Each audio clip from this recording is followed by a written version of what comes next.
Hello friends, welcome to rainbow flavours. இன்றைக்கி நம்ம ரொம்ப ஸ்பெஷலான உருளைக்கிழங்கு போண்டா எப்படி செய்கிறதுன்னு பார்க்கலாம். இப்போ அதுக்கு என்ன பொருட்கள் தேவைன்னு நம்ம பார்த்துடலாம். 3 மீடியம் சைஸ் உருளைக்கிழங்கை வேக வச்சு தோல் எடுத்துகிட்டு அதை நல்லா மசிச்சு வச்சுருக்கேன். பொடியாக கட் பண்ண ஒரு மீடியம் சைஸ் வெங்காயம், பொடியாக கட் பண்ண ஒரு சின்ன துண்டு இஞ்சி, கட் பண்ணி வச்ச கருவேப்பிலை கொஞ்சம், பொடியாக கட் பண்ண ஒரு பச்சை மிளகாய், 1/2 டீஸ்பூன் கடுகு, 1/2 டீஸ்பூன் சீரகம், 1/4 டீஸ்பூன் மஞ்சள் தூள், கொஞ்சம் கொத்தமல்லி தழை, உப்பு தேவையான அளவு.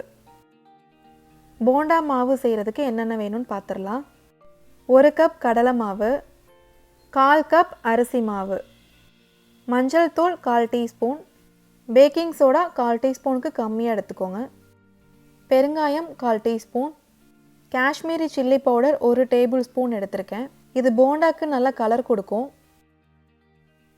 இப்போ ஒரு பவுலில் கடலை மாவு சேர்த்துடலாம். அது கூட அரிசி மாவு, மிளகாய் தூள், மஞ்சள் தூள், பேக்கிங் சோடா, பெருங்காயம், இது எல்லாத்தையும் நல்லா மிக்ஸ் பண்ணிடலாம். இதுக்கு தேவையான அளவு உப்பையும் சேர்த்து நல்லா மிக்ஸ் பண்ணி விட்டுருங்க. இதில் கொஞ்சம் கொஞ்சமாக தண்ணி சேர்த்து நல்லா மிக்ஸ் பண்ணிக்கலாம். நீங்கள் ப்ராசஸ் கொஞ்சம் ஈஸியாக ஆகணும்னு நினச்சா ரெடிமேட் பஜ்ஜி போண்டா மிக்ஸ் கூட வாங்கி நீங்கள் செய்யலாம். மாவு ரொம்ப கெட்டியாகவும் இருக்கக்கூடாது, ரொம்ப தண்ணியாகவும் இருக்கக்கூடாது. மீடியம் கன்சிஸ்டன்சியில் பேட்டர் ரெடி பண்ணிக்கோங்க. தேவையான அளவு தண்ணி சேர்த்து இந்த அளவுக்கு ரெடி பண்ணி வச்சுக்கோங்க.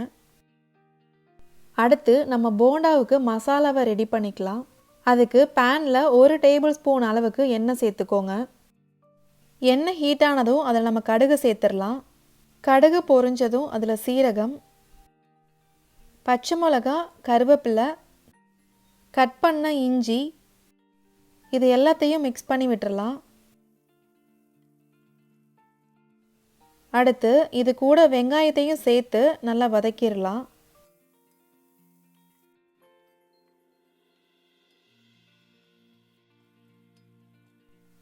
இதை ஒரு 2 நிமிஷம் நல்லா வதக்கிட்டு இது கூட மஞ்சள் தூள், உப்பு சேர்த்து லைட்டாக வதக்கிடுங்க.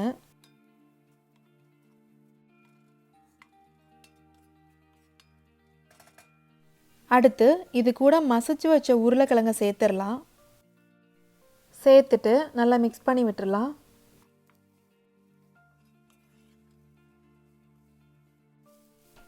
நான் உருளைக்கிழங்கை வேக வைக்கும் போதே தேவையான அளவு உப்பு சேர்த்து தான் வேக வச்சுருக்கேன். நீங்கள் வேக வைக்கும் போது சேர்க்கலைன்னா இந்த டைமில் உப்பு பார்த்து சேர்த்துக்கோங்க. உருளைக்கிழங்கு துண்டு கொஞ்சம் பெருசாக இருந்துச்சுன்னா மத்து வச்சு கூட மசிச்சுக்கோங்க. நல்லா பச்சை வாசனை போகிற வரைக்கும் குக் பண்ணிக்கலாம். மசாலா நல்லா குக் ஆகிடுச்சு. இப்போ நம்ம ஸ்டவ்வை ஆஃப் பண்ணிடலாம். இதில் கொஞ்சமாக கொத்தமல்லி தழை சேர்த்து மிக்ஸ் பண்ணி விட்டுடலாம். இந்த மாதிரி ரவுண்ட் ரவுண்டாக உருளைக்கிழங்கு பிடிச்சி வச்சிடலாம். இப்போ இது எல்லாத்தையும் நம்ம பொரிச்சு எடுத்துக்கலாம். இப்போ பேனில் எண்ணெய் சேர்த்துக்கோங்க. எண்ணெய் நல்லா ஹீட் ஆனதும் உருண்டையை மாவில் கோட் பண்ணிவிட்டு பொரிச்சு எடுத்துக்கலாம். மீடியம் ஹீட்டில் வச்சுக்கோங்க. ஒன்று ஒன்றா போட்டு நல்லா கோல்டன் கலர் வர வரைக்கும் பொரிச்சு எடுத்துக்கலாம்.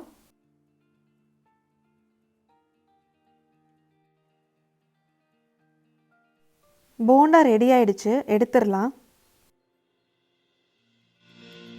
இந்த ரெசிபியை செஞ்சு பார்த்துட்டு உங்கள் கமெண்ட்ஸை நீங்கள் சொல்லுங்கள். மறக்காமல் ரெயின்போ ஃப்ளேவர்ஸ்க்கு சப்ஸ்கிரைப் பண்ணுங்கள். தேங்க்யூ.